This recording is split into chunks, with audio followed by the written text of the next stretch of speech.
My name is Greg Story. I'm a graduate of Griffith University in the Modern Asian Studies faculty. I am the president of Dale Carnegie Training, Japan. This is actually the 51st year for Dale Carnegie Training to be in Japan. So there are 190 franchises around the world. We're a corporate training company. Our main aim is to help people boost their careers and companies to boost their performance through the ability of the people working for them. So I had this sort of burning interest and desire about learning more about Japan. I chose Griffith because they had this faculty called Modern Asian Studies. And I was very fortunate. I got a Monbusho, which is the Japanese Education Department scholarship, to come to Japan to study. And eventually I did a master's degree there. I came back as a Japan Foundation Fellow. I did my doctorate. I went back to Griffith. I finished my doctorate. And then I didn't become a professor. I didn't get into academic life. I started on that path, but I got swept up into business.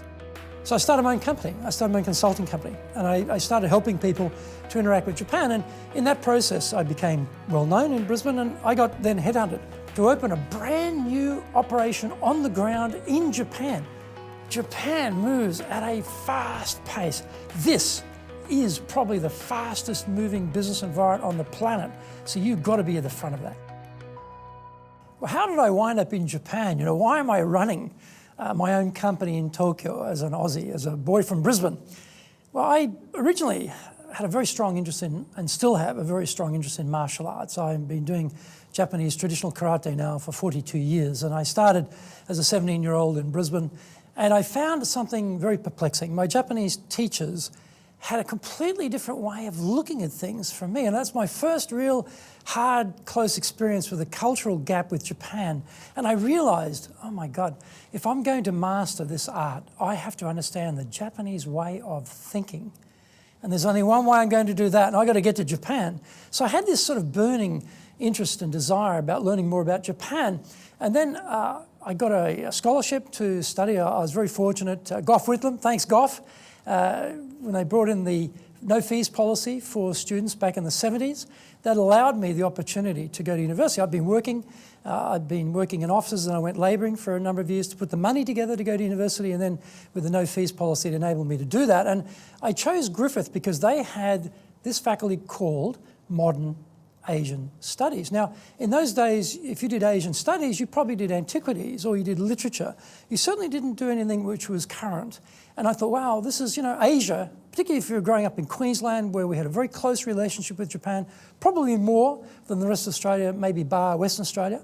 And so you had a very Japan orientation in your mind as you're growing up there.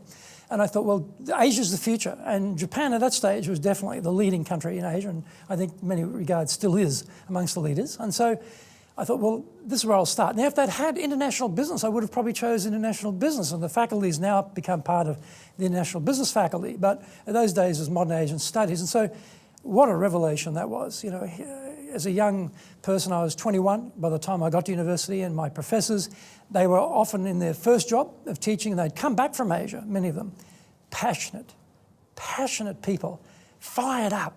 They were just, they were so real about Asia. They were passionate about helping us. And because of Griffith's sort of mentality around, the professors were called on a first-name basis. So you didn't feel that barrier, you didn't feel that status, you didn't feel that hierarchy that maybe in a traditional, you know, university you'd have. So you felt close to your professors, and they were so encouraging. They inspired us, and I was so inspired by them.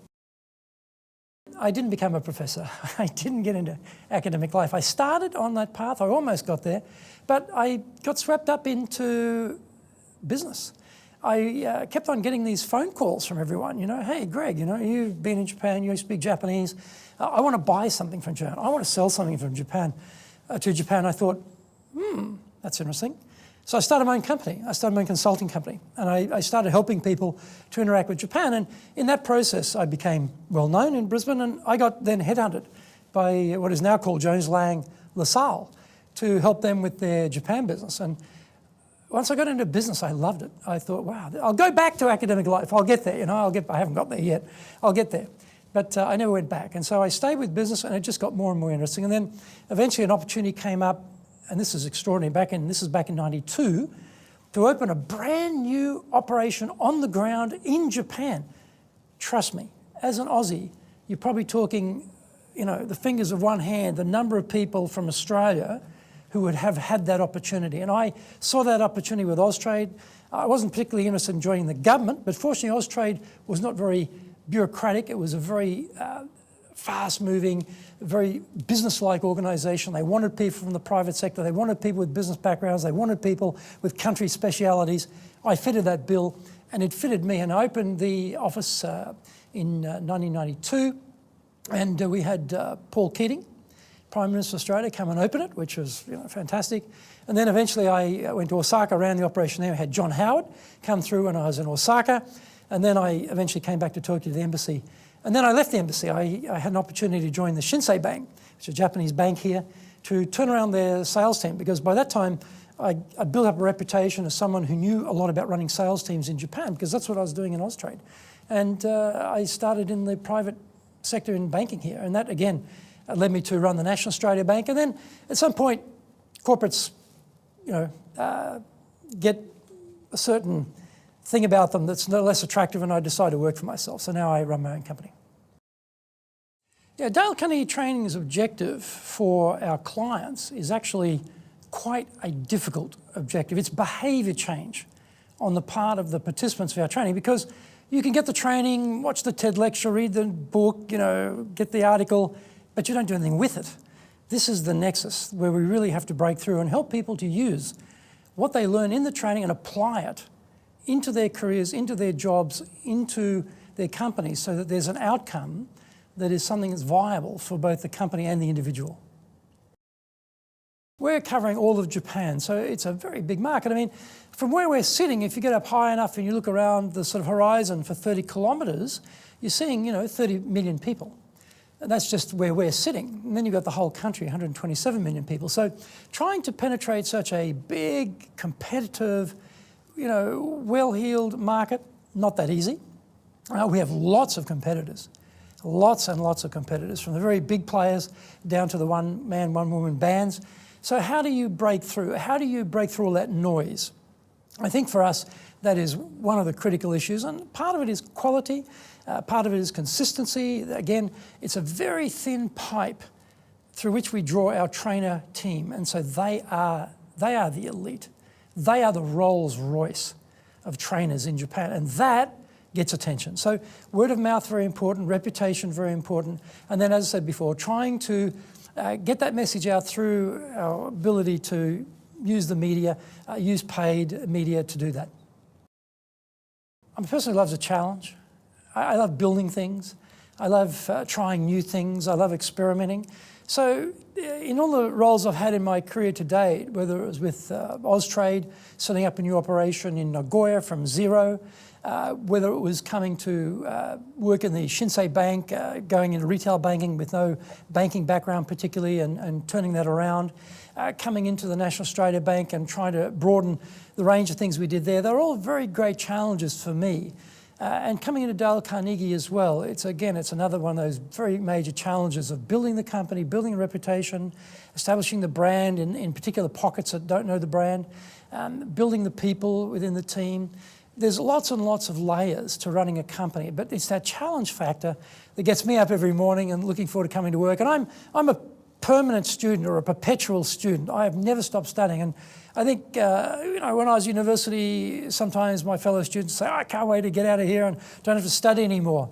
Well, what you find when you get out of university is, well, you keep studying. It never stops. It never stops. And in business, if you're not learning, you're not studying, you're losing. And so for me, I'm on the iPod all the time, listening to podcasts. I'm reading. I'm constantly looking at videos. I never stop, because the world is changing so quickly. The world of business is changing so quickly. In Japan moves at a fast pace. This is probably the fastest moving business environment on the planet. So you've got to be at the front of that. Australia could learn a lot from the way business is done here in Japan, I think, particularly around long-term view and long-term development of people. The Japanese companies see their people as the future growth engine for the organisation, so they invest in them. And they invest in them in a way that keeps them in the company. Now, we have greater social and employment mobility in Australia than you have in Japan, I know that.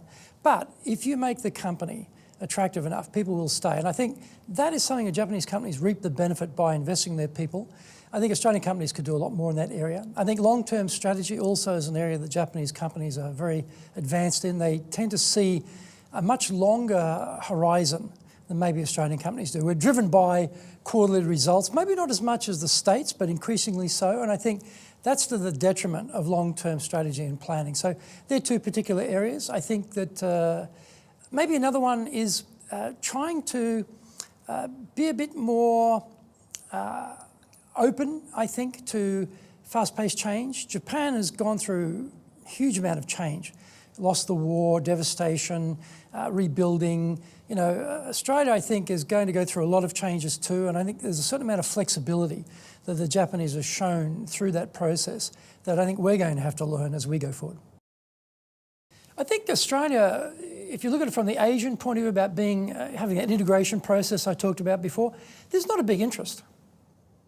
You know, I mean, we are the suitor here, I think. We have to be very clear about that. They don't need us as much as we need them. But you would never know that living in Australia. You'd never know that reading the Australian media. You know, I think we've got to get our heads around this, that they have got big populations. They are often sharing borders as a common landmass. You know, what do you got? The Philippines, Indonesia, Taiwan, Japan, as sort of island archipelagos. So they can develop and grow their economies quite happily as they go forward. They don't necessarily need Australia. You want to get iron ore? Brazil. Truckloads of the stuff, you know, you can get it from there. You want to get coal? China's got lots of coal. You know, there are lots of countries producing the same sort of resources we have where you can source those types of things. LNG, Indonesia, got tons of the stuff.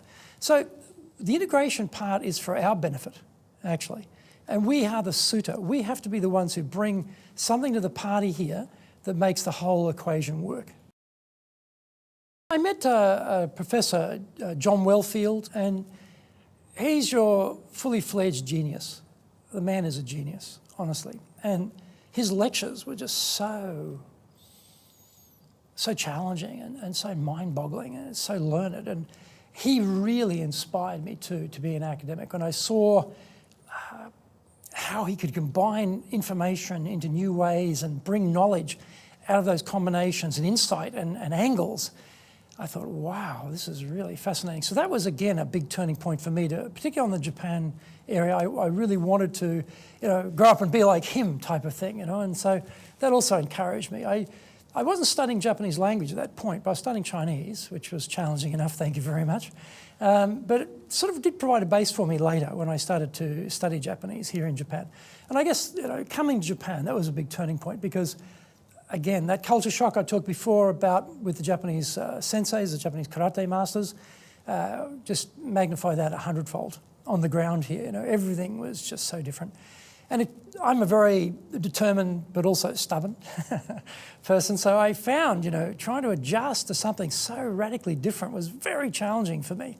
And the weather was lousy all the time, you know, it was like freezing and I'm not used to that, and then it was summer, it was hot and humid and cloudy all the time. It was like, where's the good weather, like Brisbane, you know? But gradually you get used to it and eventually you settle in. I've been here now, 28 years, so I don't consider myself Japanese, and no Japanese would consider me Japanese, but it's home now. For someone who's about to start a career and thinking about that integration with Asia, get there. Pick the country you're going to and get there as fast as you can, learn as much as you can, bring that back, find a company that can realise your potential and get the base from inside that company, because it's very hard to do it from outside. What advice would I have for a young person just finishing their bachelor degree and thinking about going overseas? Go. Go. You're going to learn a lot more faster outside of Australia than you will in it. But you've got to have a plan. You know, you've got to be thinking, I'll give it X period of time and then I'll come back and I'll attack this or that, if you plan to stay in Australia. Because if you don't, you might wind up never coming back. That's possible. Or you may sort of wander from job to job overseas, but it never actually quite makes a career. That may also be an issue. So I think having some plan that may change, but having a plan is a good thing to have as well, even though you may need to be flexible about it, but really think, well, I'll give it X number of years unless there's a really strong opportunity to make me stay, in which case I will, or now's the time to go home and leverage what I've learnt and put that into good practice.